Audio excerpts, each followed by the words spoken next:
Hello everyone, welcome back to my channel for a brand new mystery with Mollie. If you are new around here, if you've never seen my face on your screen before, then hi, my name is Mollie and I post true crime videos like this every single week. So if you think that is something that you might want to stick around for, then please do subscribe. And don't forget to switch on the little notification bell so that YouTube will let you know whenever I post a new video. This week we are going to be talking about a solved case from the state of Minnesota when a mother of three was found viciously murdered in her own home in early 1992. A homicide investigation quickly identified a couple of potential suspects in the case as police delve further into past love interests who may have had a potential motive for wanting her dead. But despite this, ultimately they just didn't have the solid evidence to be able to link anyone to the crime, resulting in this case eventually going cold and remaining unsolved. Years and years passed by with little to no movement in the investigation,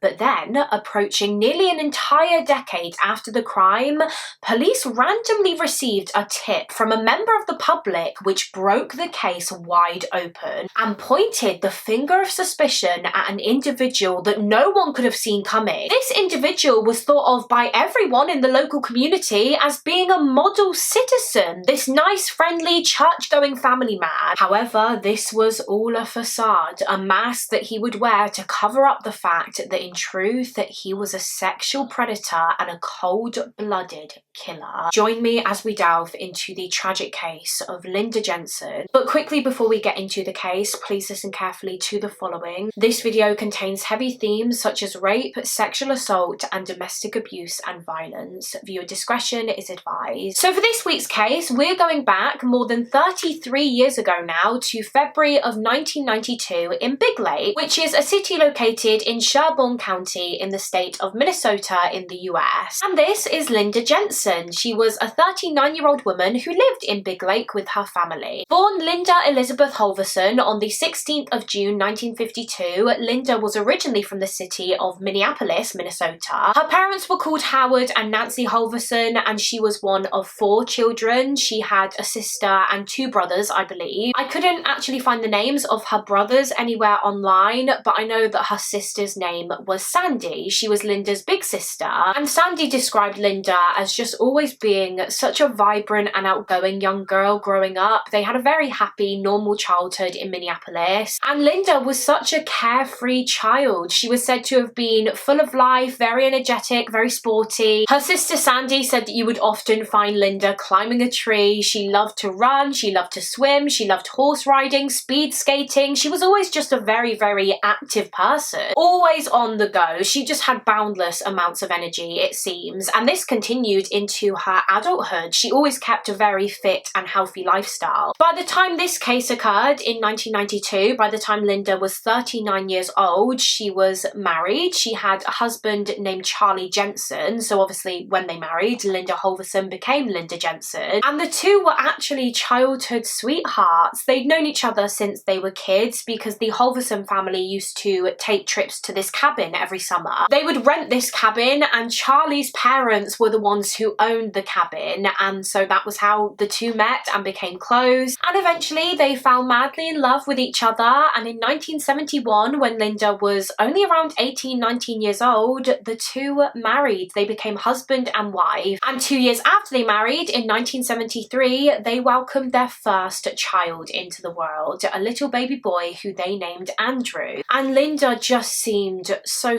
content. Her sister Sandy said that her sister was so happy when Andrew came along, so happy to be a mum and so happy to be a wife to Charlie. But unfortunately this happiness wouldn't last, as 7 years into Linda and Charlie's marriage they separated. Linda filed for divorce. Apparently the reason that they split was mainly due to Charlie's drinking. You see, he'd been a soldier and he was stationed in Vietnam for a while, and the things that he saw during his time in the armed forces had a real depth detrimental impact on him and his mental health. I imagine that he was probably left with a lot of PTSD, and when he returned home from Vietnam, the way that he would cope with this would be to drink alcohol. He would drink to excess to try and just forget the awful things that he had witnessed, to the point where he did become an alcoholic, and this eventually took its toll on his and Linda's marriage. I think Linda just reached a point where she couldn't deal with Charlie's alcoholism anymore. Yes, she still loved him so deeply, but she had their son Andrew to think about, and she just couldn't be with Charlie anymore because of his alcohol abuse. And so yeah, they divorced in 1978. They went their separate ways. Linda started having new relationships. I imagine Charlie also got into new relationships. A couple of years after their divorce, Linda started dating a man named Robert Beard, and they had their own child together. Linda had another son who they named Joey. I believe Joey was born in the early 80s. Ultimately, things ended between Linda and Robert. They separated, and Linda eventually began a relationship with another man named John Silliman. And in 1986, they married, although this marriage did not last very long. Just 2 years later, they divorced, and Linda moved back to Minnesota to be closer to her family because she and John had lived in California together. And it was following her separation from John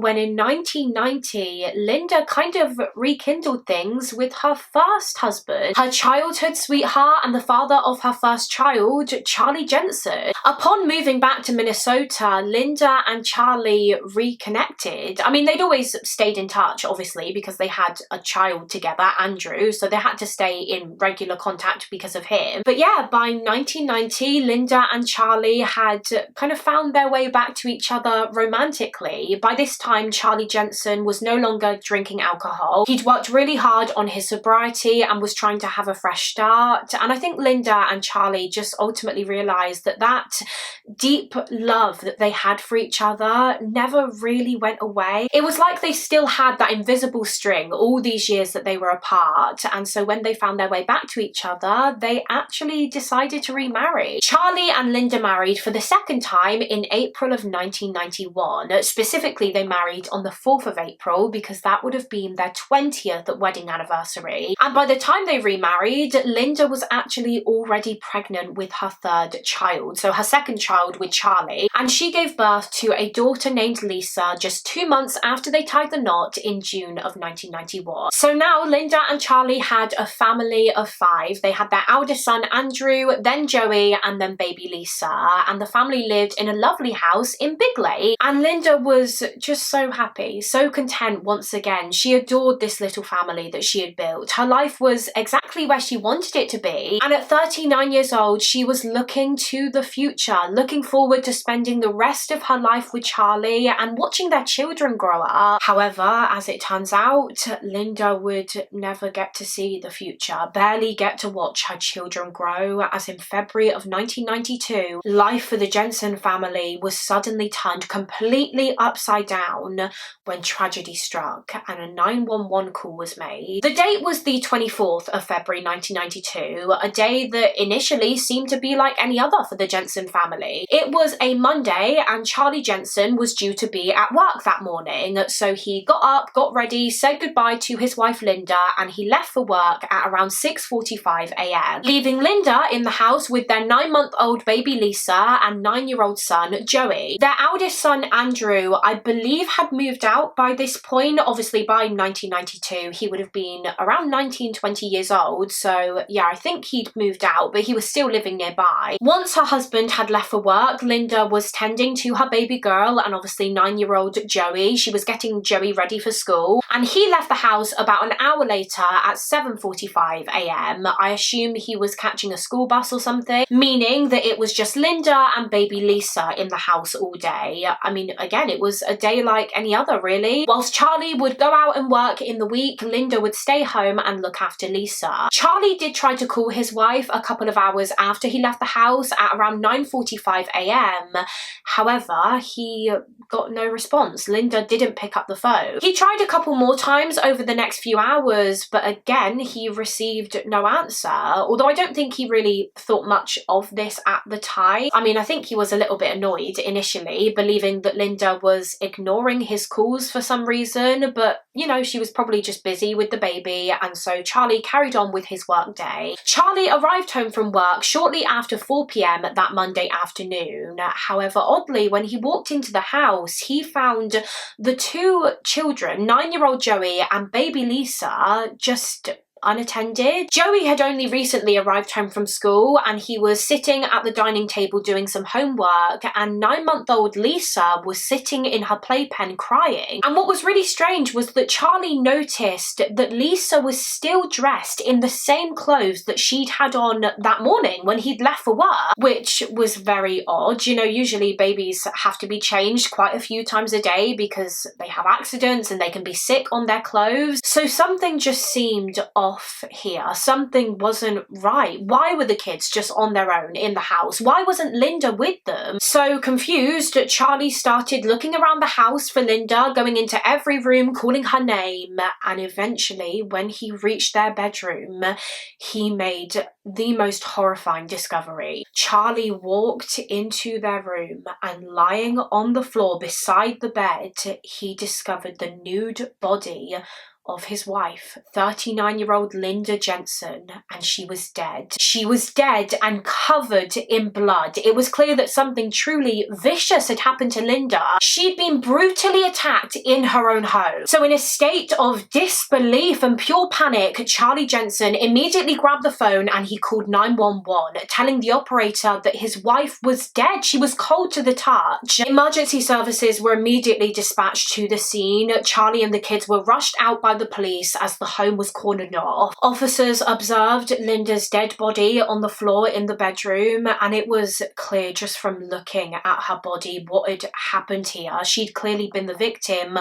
of a brutal knife attack. She was lying on her back and she had numerous stab wounds to her body, mainly in the chest area, and the murder weapon was found at the scene. In fact, the murder weapon was still inside Linda's body. The killer had actually covered Linda's body with a comforter, a duvet, and he'd plunged the knife through the comforter into Linda's chest so that the comforter was attached to her body. The knife was pinning the comforter to her. So yeah, the police believed that that was her cause of death, these stab wounds to her chest. However, her autopsy would later reveal a different story. You see, the coroner actually determined that Linda had been strangled. She'd been grabbed around the neck and choked, and that in fact was her cause of death, not the stab wounds. She had been strangled to death. It was actually believed that she had most likely been stabbed post-mortem after she was already dead. Perhaps the attacker inflicted the stab wounds because he wanted to make sure that Linda was definitely gone, or perhaps because he was angry at Linda.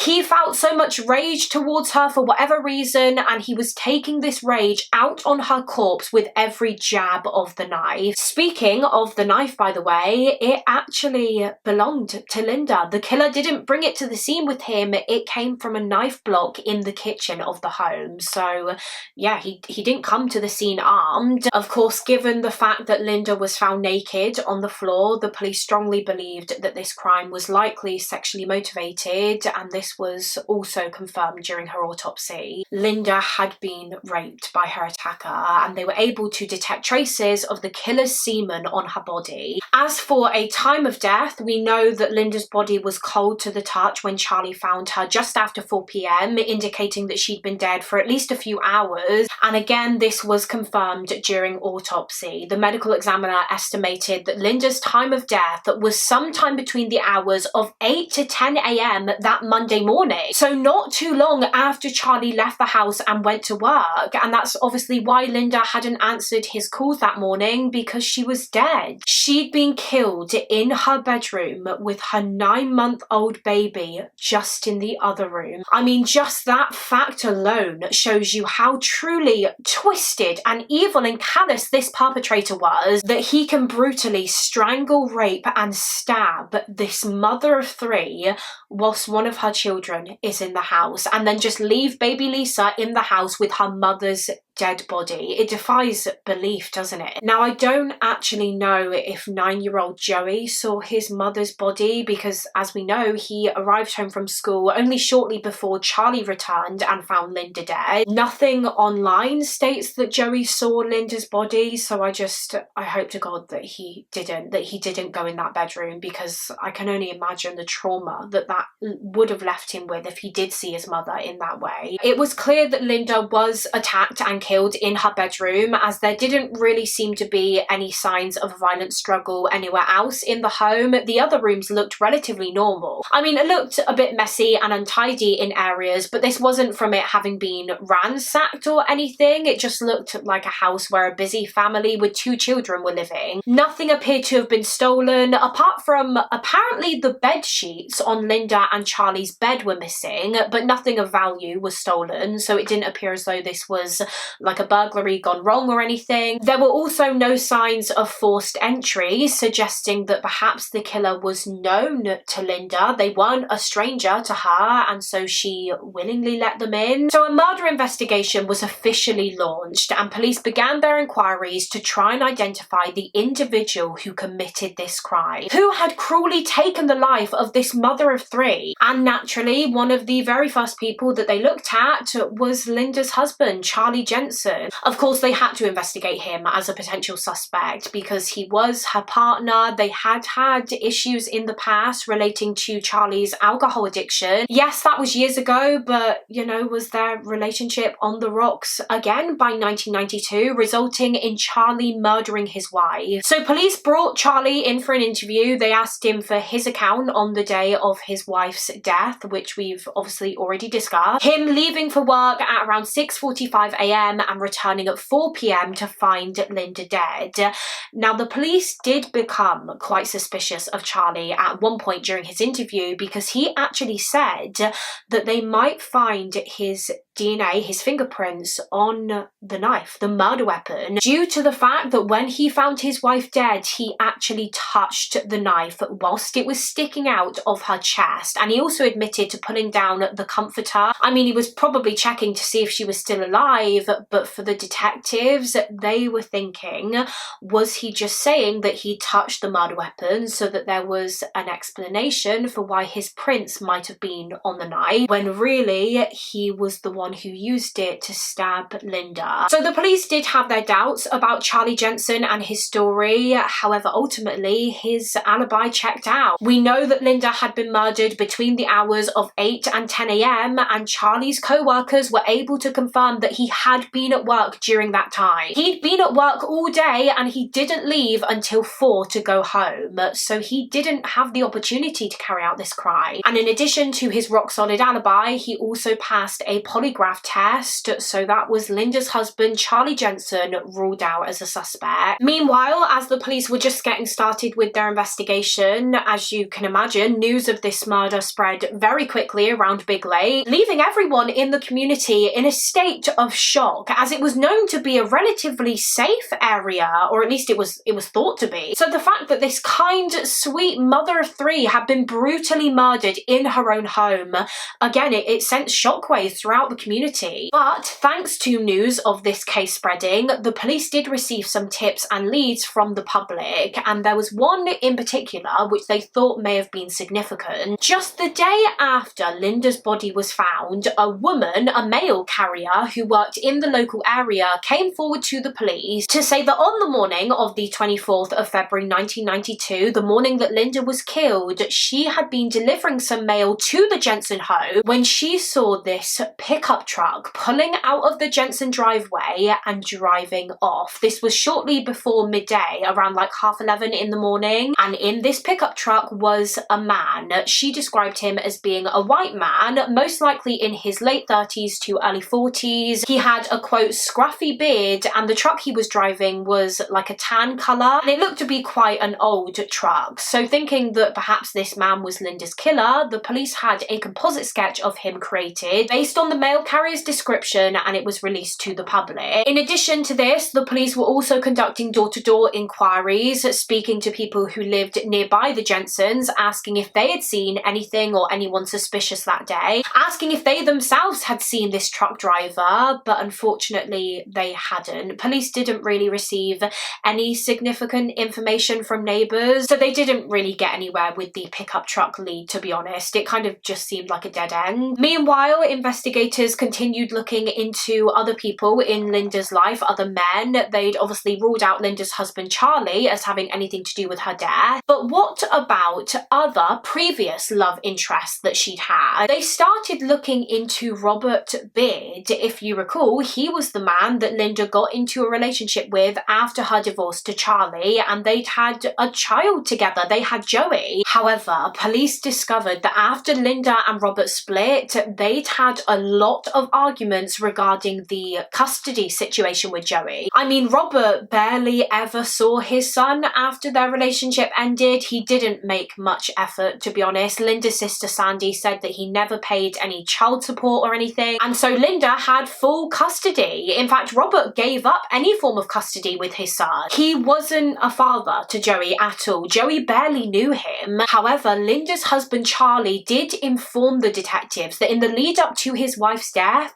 Robert Beard had made contact with Linda, demanding that he now wanted to start seeing his son again. He now wanted visitation rights and he wanted custody. And I imagine that Linda was not happy about this at all and told him no, because again, Robert was essentially a stranger to Joey, and apparently Robert was also an alcoholic and he would use drugs, so she probably didn't feel like he was a safe person for her son to be around anyway. And so yeah, they had been having arguments about this, and so for the police it seemed as though Robert Beard may have had a motive. Did he decide to kill his ex and the mother of his child because she was refusing to let him see their son? So Robert Beard was approached and asked to come down to the police station to be interviewed, and his behaviour and his answers to questions during his interview did make the police quite suspicious, to be honest. So for example, he was asked when he'd last spoken to Linda,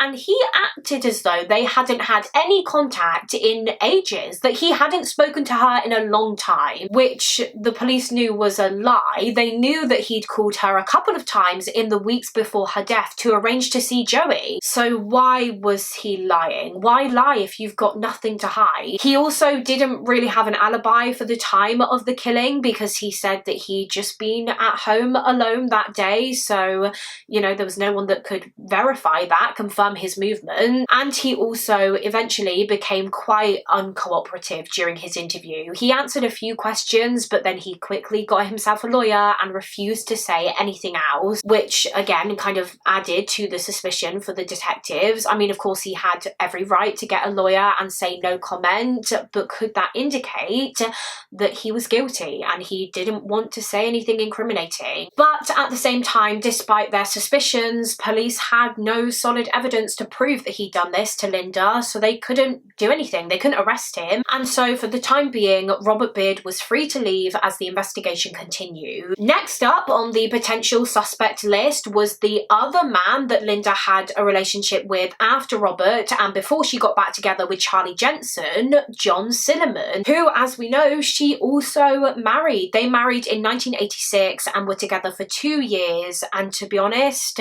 they did not have a very good relationship at all, due to the fact that John was quite abusive towards Linda during their marriage. They would have frequent arguments and fights, and it seems as though John kind of isolated Linda from her family back in Minnesota, as they did live in California, so she barely saw her family. And Linda's sister Sandy said that when she would speak to Linda on the phone, she couldn't help but notice just how sad Linda sounded. Her voice just always sounded sad. It was clear that she was not happy with John, and she probably felt very lonely being in California. But issues also arose in the relationship because John very much wanted him and Linda Linda to have a child together. However, Linda did not want that. She didn't want another child, and she would make that clear. But still, John would pressure her, and so Linda tried to come up with a compromise. Obviously, by this point, she'd had 2 children. She had Andrew with Charlie and Joey with Robert, and as we discussed, Robert didn't really have anything to do with Joey. And so Linda essentially said to John, look, instead of us having a child,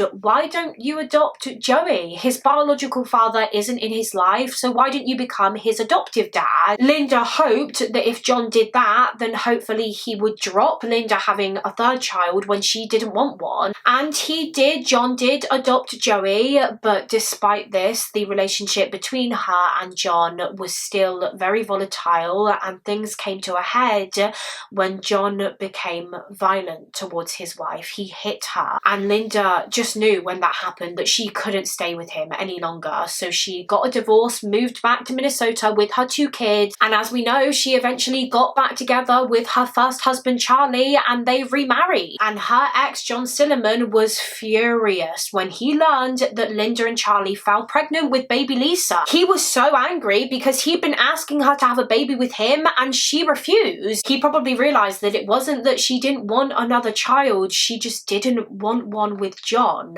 So again, was that a motive? He was angry that she'd had another kid with Charlie. Apparently he also resented the fact that he had to pay child support for Linda's 2nd child Joey because he adopted him. So did he decide to kill Linda for revenge? So John Silliman was also questioned by the detectives. He was asked where he was on the day that Linda Jensen was murdered, and he claimed that he was at work. He was a teacher at a school in California, and he claimed that he'd been at work all day, and obviously California is hours and hours and hours away from Minnesota where Linda lived. So he said that he wouldn't have had opportunity to carry out this crime, and sure enough, he didn't. It was confirmed that yes, he had been at work that day, and so he couldn't have been the perpetrator. It was considered whether perhaps John could have hired someone else to carry out this crime for him, a hitman, but the police found absolutely no evidence to support this theory whatsoever, and so John Silliman was more or less eliminated as a suspect. So, unable to definitively link anyone to the crime so far, the police decided to appeal to the public for information. And they did receive a hell of a lot of tips and leads, however, police followed up on all of them, and ultimately it was just dead end after dead end, which sadly meant that the case of Linda Jensen eventually started to go cold and the police investigation started to wind down. But Linda's family never gave up. The case started to go cold, but they refused to let Linda's name be forgotten, particularly her sister Sandy. Eventually, months without answers and without an arrest having been made turned into years, but throughout that time,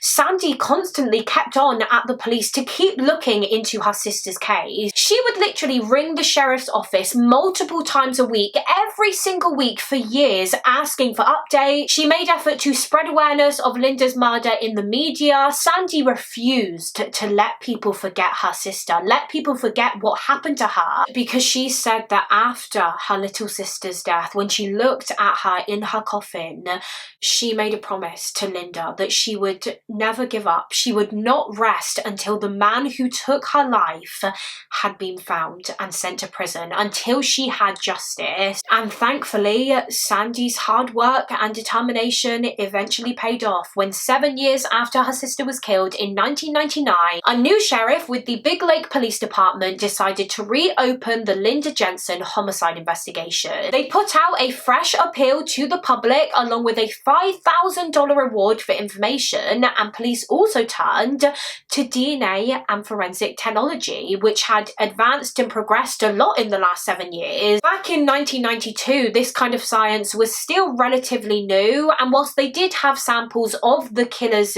DNA, his semen from Linda's rape kit, they couldn't really do much with it at the time to try and find a match. So when the case was reopened, they got the samples of the perpetrator's DNA out of storage, and the first thing that the detectives wanted to do was compare his DNA to DNA samples that they'd already taken from any previous suspects or people of interest in the case. The police actually had more than 80 DNA samples from 80 different men to test, and 3 of these obviously included samples from Charlie Jensen, Robert Beard, and John Silliman. However, However, as it turns out, none of them were a match. Not one of these 80 men matched the DNA of the killer. So Charlie, Robert and John were sure enough all innocent of this crime. So because that was a dead end, the police also took the killer's DNA and they uploaded it onto a DNA database of known sex offenders.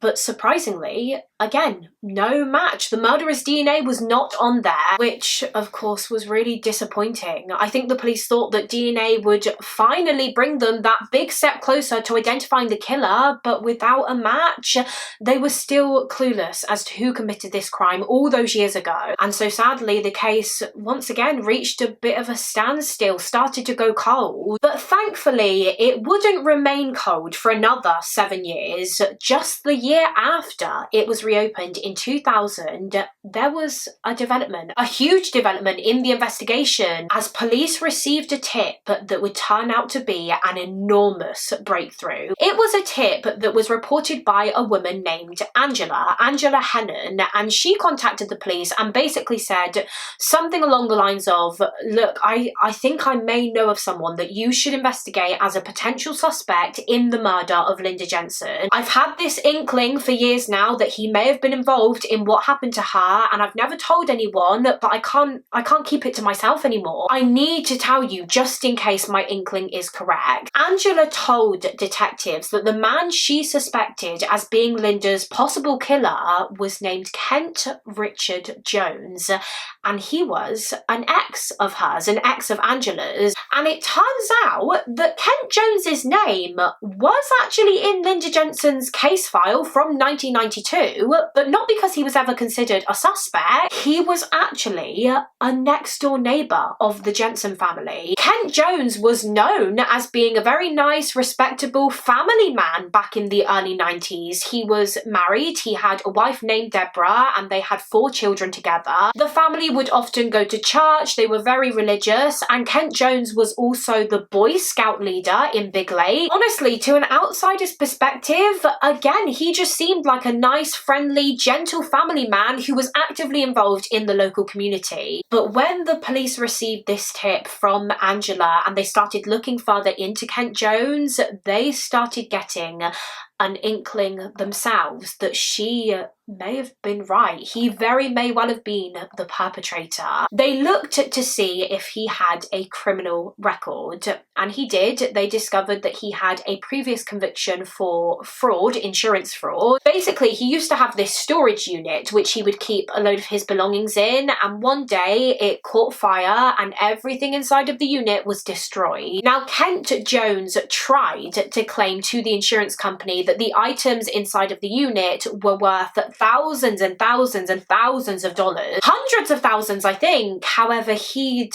lied. According to one report, they were only actually worth a total of not even just $1,000. So he was trying to commit insurance fraud to get a big payout, but he was caught for this and he was arrested and he was sent to prison for a period of time. But it wasn't that conviction which concerned the police the most, to be honest. What concerned them the most was that they discovered that Kent Jones had many allegations of committing domestic violence against his wife, Deborah. Records showed that over the years, emergency services had been called to the Kent home several times for domestic violence. He'd been physically abusive towards his wife on numerous occasions, and he would be arrested. However, he never faced jail time because every single time his wife, Deborah, would drop the charges against him. Likely out of fear, I would imagine. She was probably too scared of him to press charges, and so he would always get away with it. But there was one occasion of alleged domestic abuse in their relationship which stood out to the police the most. They discovered that one time Deborah actually had to be taken to hospital after one of these domestic violence calls due to her sustaining a stab wound. Now, once she'd been treated at the hospital for this injury, she claimed that it was an accident. She told the police that she'd accidentally slipped and fallen onto a knife which had been placed in their dishwasher, blade up. Of course, no one really believed that. It's believed that she was just lying again to cover for her husband, and that in actual fact he had stabbed her with a knife. Again, if that was the case, she was refusing to press charges and Kent Jones was able to get away with it. But this just proved to the detectives that this friendly, charming family man persona of his was just an act. In reality, he could be a very, very violent and aggressive individual. He could be violent towards women. It is believed that he attacked his own wife with a knife. So did he also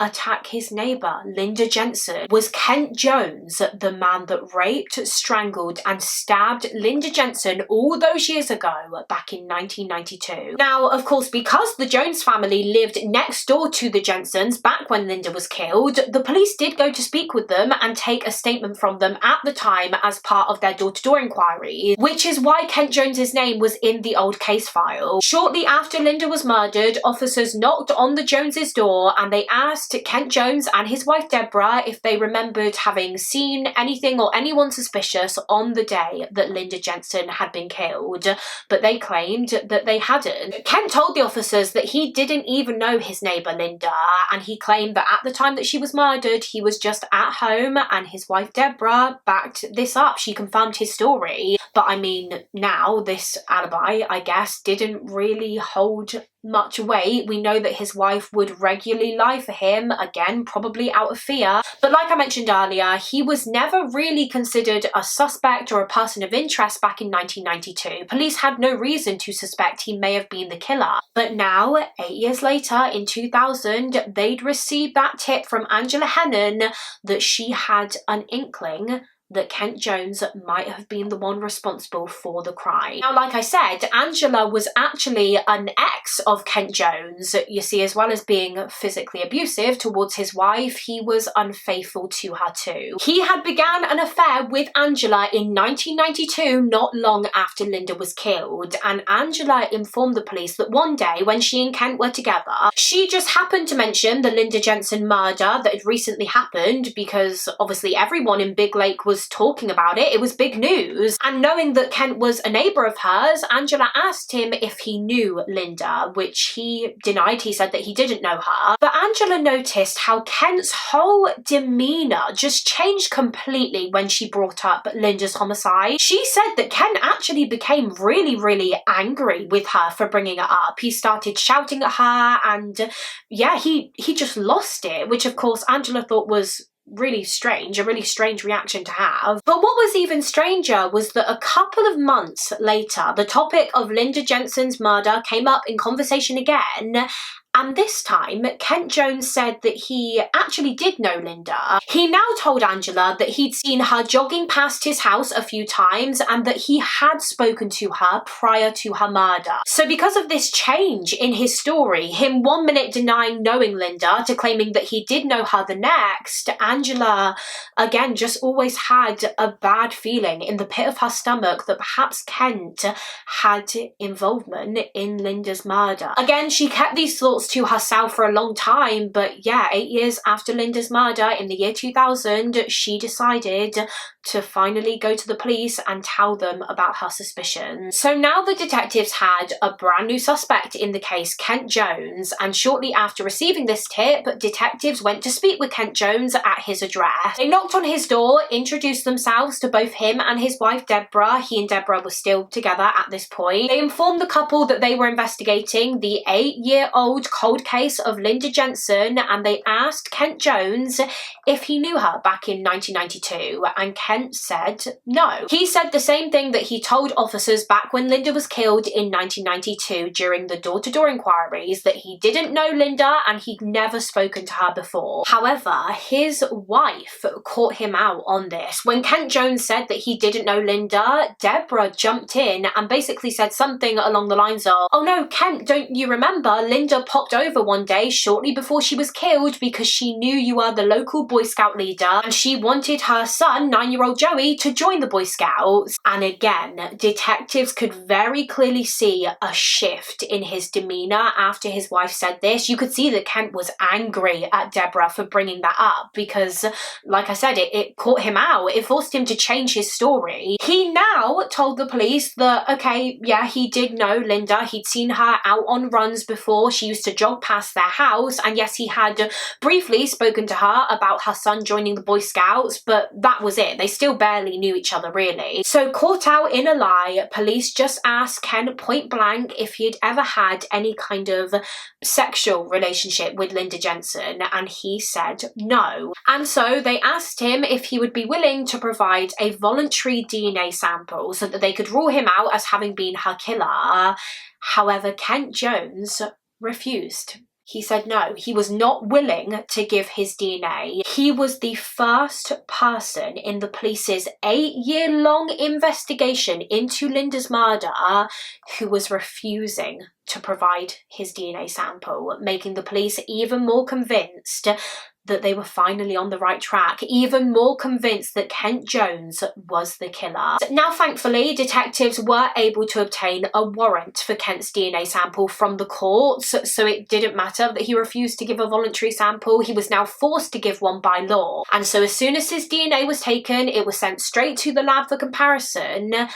And of course, it was a match. Kent Jones's DNA was an exact match to the DNA of Linda's murderer, a match to the semen collected from her body during the rape kit. After 8 years, police had finally positively identified her killer and Kent Jones was arrested. On the 25th of July 2000, he was arrested for first-degree murder and he was later also charged with second-degree intentional murder and first-degree criminal sexual conduct. But he continued to deny it, continued to protest his innocence and said that he had nothing to do with the killing of Linda Jensen. And so when it came to his court proceedings, he pleaded not guilty and he went to trial the following year in May of 2001. But despite pleading not guilty, by the time his trial rolled around, he'd completely changed his story yet again. He changed it for the 3rd time. So just to recap, initially his account was that he never knew Linda Jensen, he never even had a conversation with her. Then he changed it to, okay, I did know her, I saw her out jogging a few times and we'd spoken briefly before. And now, during his trial, his new story was that actually he and Linda had been having a secret affair prior to her murder, and he claimed that just the day before she was killed they'd had sex, consensual sex, and that's why they would have found his semen on her body. But still he said that he had nothing to do with her murder, which, as you can imagine, infuriated Linda's family. Of course, they did not believe this new story for 1 minute, and they were so upset and angry that Jones was essentially trying to tarnish Linda's reputation, paint her in a bad light by claiming that she was a cheater. She was cheating on her husband Charlie. They knew that Linda never would have done that. This was just Kent Jones's desperate attempt at trying to explain away the evidence linking him to the crime. But it didn't work. You see, the prosecution had a medical examiner, one of the top medical examiners of the state, in fact, testified during the trial. His name was Dr. Michael McGee, and he gave evidence that the condition of the semen recovered from Linda's body during her autopsy made it highly unlikely that it had been deposited the day before she was killed, and that it was more than likely deposited during the time that she was murdered, between the hours of 8 to 10 a.m. on the 24th of February 1992. The condition of the semen did not indicate that it was over 24 hours old, and so at the end of his trial, Kent Jones was found guilty. The jury did not buy his story of this affair that he was supposedly having with Linda, and they convicted him of all charges and he was sentenced to life in prison. However, that is not where this case ends, because after his conviction, Kent Jones filed an appeal to the Minnesota Supreme Court, essentially alleging that his trial was unfair. Because during the trial, his defense team planned to argue that there were 2 other men in Linda's life who potentially could have been the killer. The first was was Robert Beard, the father of her second child, Joey, or they claimed that it could have been this guy named Richard Christie, who apparently went to the same gym or health club as Linda and had a bit of a crush on her. Now, during his first trial, the judge ruled that Jones's defense team was not allowed to accuse these other men in Linda's life as potentially being the perpetrators because they'd already been eliminated as suspects via DNA testing. So after his conviction, Jones's legal team filed an appeal on the grounds that, his trial was unfair and that there should be a second trial where the defense should be allowed to offer alternate suspects to the jury as part of their case. And would you believe it? This appeal was actually successful. His conviction was overturned, and in November of 2006, Kent Jones went to trial for Linda's murder again. He once again claimed that he and Linda had been sleeping together, having an affair prior to her death. He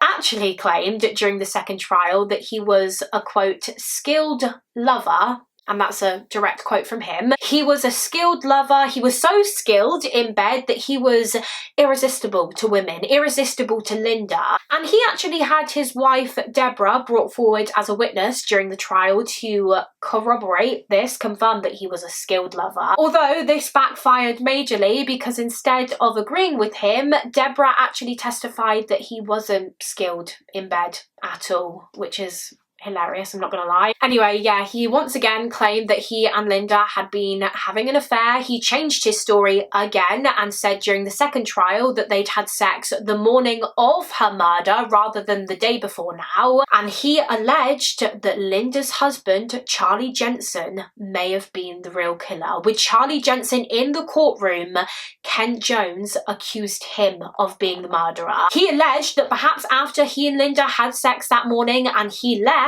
Charlie Jensen returned home, somehow discovered that his wife had been cheating, flew into a rage, and that he was the one who stabbed and strangled her to death. However, as we know, Charlie had a rock-solid alibi for the time of the killing. He was at work, so he couldn't have been responsible. Ken also tried to allege that perhaps that unidentified man in the pickup truck seen leaving the Jensen's driveway on the morning of the murder was the killer. I mean, the jury weren't buying it. I don't believe the man in the pickup truck was ever traced, but, perhaps he himself was a delivery man or something, who knows? Like I said earlier, that tip just kind of seemed to be a dead end. And once again, this second jury were able to see through the lies, and they too found Kent Jones guilty of all charges, including the first-degree murder charge, and he was sentenced to life in prison. It was the police's and the prosecution's belief that Kent Jones went to Linda's home that morning with the sole intention of sexually assaulting her. They believe that he'd probably become infatuated with his next door neighbour, that he'd been watching her while she was out jogging, he was attracted to her, and he wanted to sleep with her. And so on the 24th of February 1992, he waited until her husband Charlie left the house that morning. He knocked on her door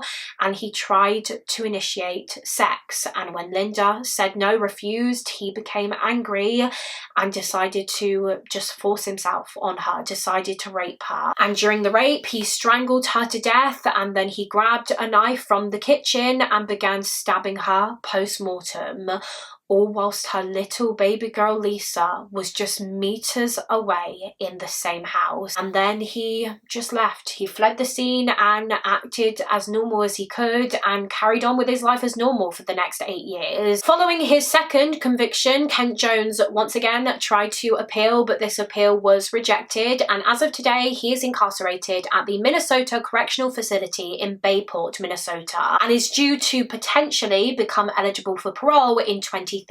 However, once again, that is not where this case ends. Whilst Kent Jones remains in prison to this day, in 2023, so just 2 years ago now, it was thought that he may have actually been able to get his conviction overturned a second time due to some shocking revelations that came to light regarding Dr. Michael McGee, who, if you recall, was the medical examiner that gave evidence regarding the condition of Kent Jones's semen on Linda's body during the trial. trial, both trials actually. He gave evidence at both Kent Jones's trials. Dr. Michael McGee had been working as a medical examiner in Minnesota for nearly 3.5 decades between 1985 and 2019, during which he was actually involved in 216 trials. He gave evidence during 216 trials, many of which the accused faced the death penalty. He was once thought to be basically one of the best medical examiners in the state, the go-to expert in forensic science. That was until 2022, when an independent audit revealed that during his 35-year career,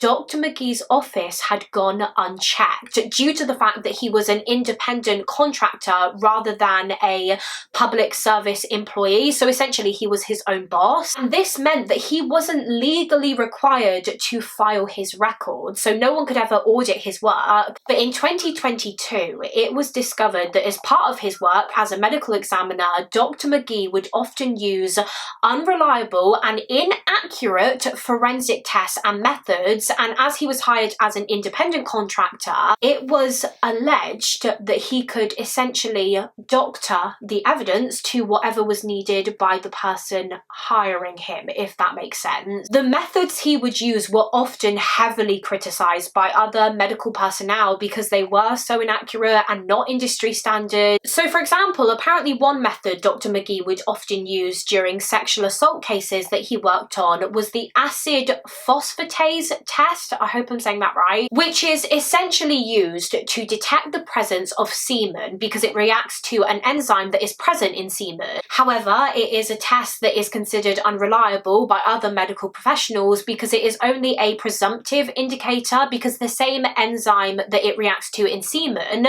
can also be found in vaginal secretions and can be produced during a body's decomposition. So an acid phosphatase test would also need to be backed up with other forensic tests to confirm the presence of semen. Sorry, I know I keep saying the word semen, but yeah, it cannot be relied upon as evidence on its own. But because Dr. McGee would regularly use this method during his cases, and only this method, I think, it could mean that he inaccurately determined the nature and time frame of a killing if it was a homicide case he was giving evidence for, and therefore his testimony during the 216 trials that he was a part of may not have been trustworthy, and perhaps they were not fair trials after all. There have been a number of trials now that Dr. McGee was a part of where the accused convictions have now been overturned because of Dr. McGee's malpractice. So yeah, in 2023, after all of this came to light, all of these shocking revelations, Dr. McGee's involvement in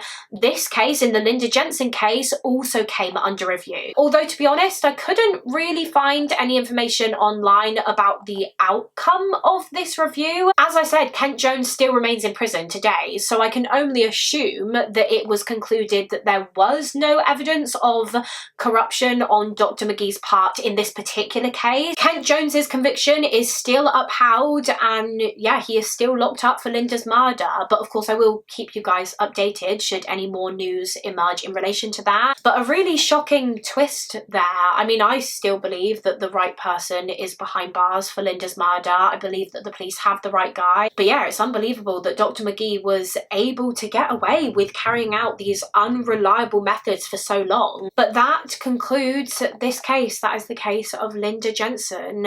A very sad case. My heart goes out to Linda's family, her 3 children especially. The fact that they had to grow up without their mum is just so sad and so unfair, and all because of a man who couldn't handle rejection, couldn't take no for an answer. But yeah, that is it for this video. As always, please do let me know your thoughts and opinions on the case down below in the comments. I would love to hear what you guys think and have a chat. And also feel free to let me know of any other cases that you would like to see me cover on this channel. Again, you can pop them in the comments below. Thank you all so much for watching. Please do give this video a thumbs up and subscribe if you haven't already, and I will see you again next week for another mystery with Mollie. Bye.